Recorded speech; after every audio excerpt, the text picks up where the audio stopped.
So, we're practically a month away from AC Black Flag Resynced, or wait, just a few days. But while waiting for the remake to drop, I did what any sane pirate would do. I went back and completely broke the original game's progression, and I'm talking about maxing the jackdaw by sequence 6 and 100% completing the entire game and its DLCs in a single week. After that absolute grind, I have some things to say. Some of these may surprise you, while others might straight up annoy you. So consider this my definitive retrospective without the boring parts.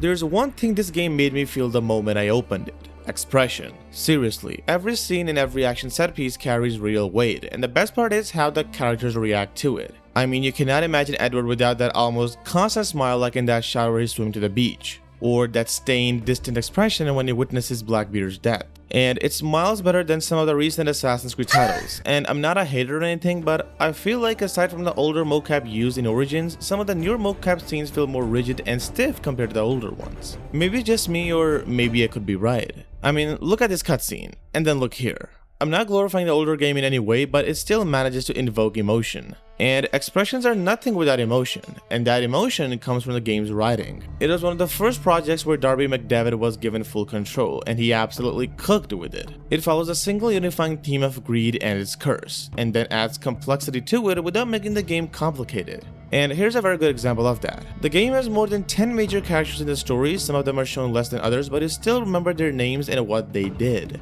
The prime example is a minor character named Stede Bonnet. His role was short, similar to his real-life lifespan as a pirate, but when we hear what happened to him, we all felt something, didn't we? That's what you call strong writing, when a character that small still leaves an impact. It could be because it's my 7th time playing Black Flag, or maybe that's just how it's written. Every major event in the story is interwoven with solid historical accuracy, whether it's the Nassau blockade, Commodore Chamberlain's death, Woodes Rogers surviving, or even the death of certain characters. And to me, this is the real assassin fantasy. It makes you believe, even if just in your mind, that someone like Edward Kenway existed, and that these events happened as they did. But with Edward there in a way that doesn't alter history, but becomes part of its outcome. In comparison to the newer games, I think this level of depth started to fade after Origins, especially once the pick-your-own-choice system was introduced in Odyssey. It gave developers a kind of a free pass to include options that don't really change much, just a few extra lines of dialogue over the same outcome. This thing even puts pressure on otherwise strong writing teams. These systems tend to work better in games like The Witcher 3, which were built with years of care and a clear narrative vision, more than the average Assassin's Creed entry.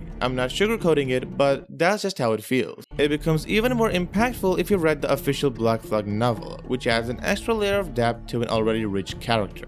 But if story was its only strong point, then they would have just made it a Telltale game. The true pirate assassin fantasy actually lies in its gameplay, and that's where it was at its strongest selling point.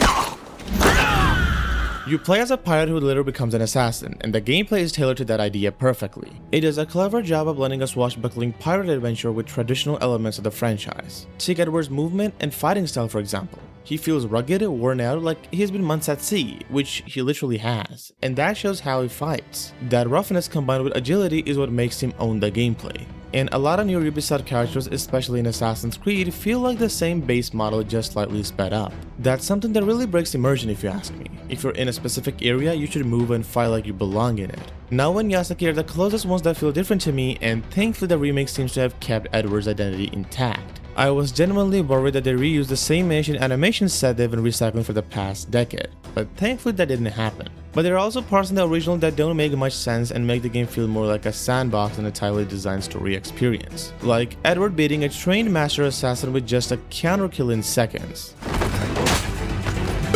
It doesn't really make any sense. Even worse, he was literally shot before the fight and somehow still wins. Another example is him performing the leap of faith and executing assassin techniques with ease when he visits the Templars. These moments were clearly designed as tutorials, but there were better ways to handle them. The first fight, for instance, could have been a cutscene where Duncan gets distracted by Bonnet's ship and Edward takes advantage of that moment to kill him more naturally. Small changes like that would have removed the aura farming feeling while keeping it believable. I didn't hate it, but it definitely pulled me out of the flow and reminded me that, yeah, it's a video game after all. And the entire combat system follows a similar pattern. This might annoy some fans, but honestly it's basically a stylized quick time system at its core. It feels good, it feels badass, but mechanically it's just cycling animations, spamming counter kills, break defense, and kill chains. Add a few tool finishers and you've got a minimal yet flashy system. I'm not saying it needed a Souls-like combat system, but it did need a bit more depth and challenge. maybe something closer to how God of War handles combat. The same criticism kind of applies to stealth. Even if it's a 12 soon to be 13-year-old game, the AI is still very limited. Enemies barely react if it takes someone out nearby, and they only notice it if you kill someone directly in front of them.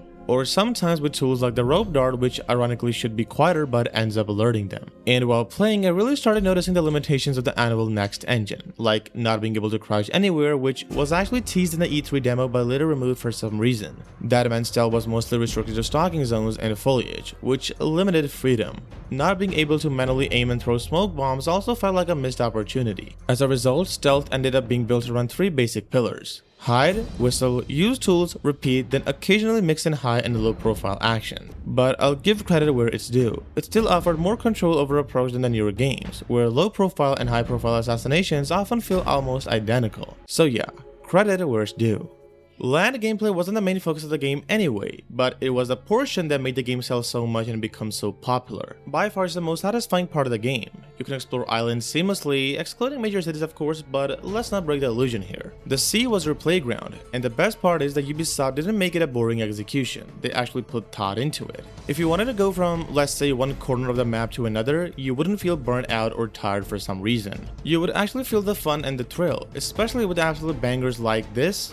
Windy weather, boys, stormy weather, boys, when the wind blows, we're all together, boys. And this. Oh, Nancy Dawson, hey ho! She robbed the bosun, hey ho! That was the caution. Both of which are my favorites, by the way. Simply put, it was fun, and that's the best way to describe it. They took the foundation from Assassin's Creed 3 and elevated it to a whole new level, one they haven't really managed to replicate ever since. Look at recent disappointments like Skull and Bones. It was honestly just bad. It has zero fun and zero flavor. In Black Flag, you actually feel like a pirate. You open fire on random ships in the Caribbean at any time, board them, which is the most annoying part for me but also satisfying, and take the loot and move on to the next target. I spend most of my time on the ship hunting resources just to upgrade it further, and speaking of upgrades, the game does an excellent job of showing you power progression not just through gameplay but visually too. With each upgrade, your ship actually changes in appearance, making you feel like you're building a legend. I think that was one of the most perfect parts of the game, and rightfully so.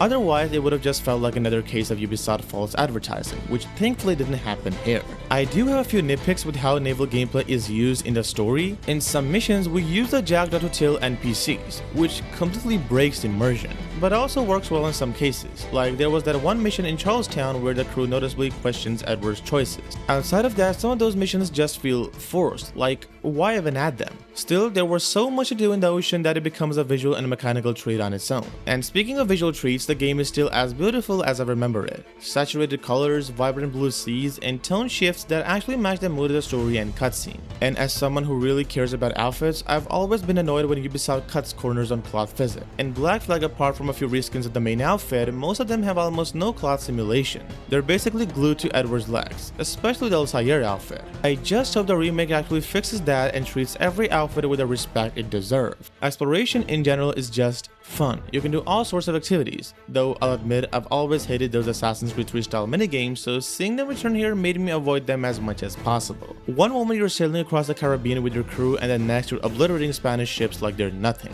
And don't even get me started on the legendary ships. They were a nightmare. Dying to El Impoluto 4 times in a row was an experience on its own. But those forts, damn those forts. The final one in the far south had me genuinely struggling with how heavily defended it was.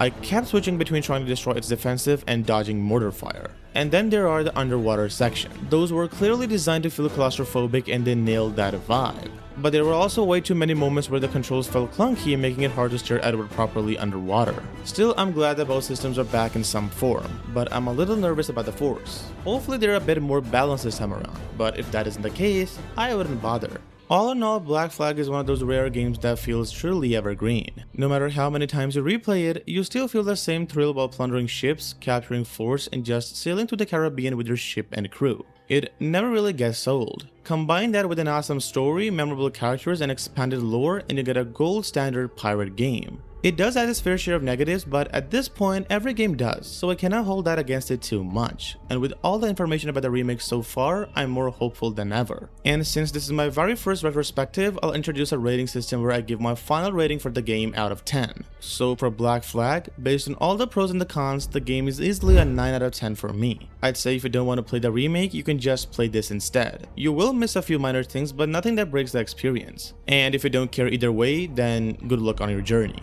And with that being said, this retrospective comes to an end. Let me know in the comments how it was and whether I missed anything. Subscribe for more interesting videos like this one. I'll see you in the next one. Until then, take care and goodbye.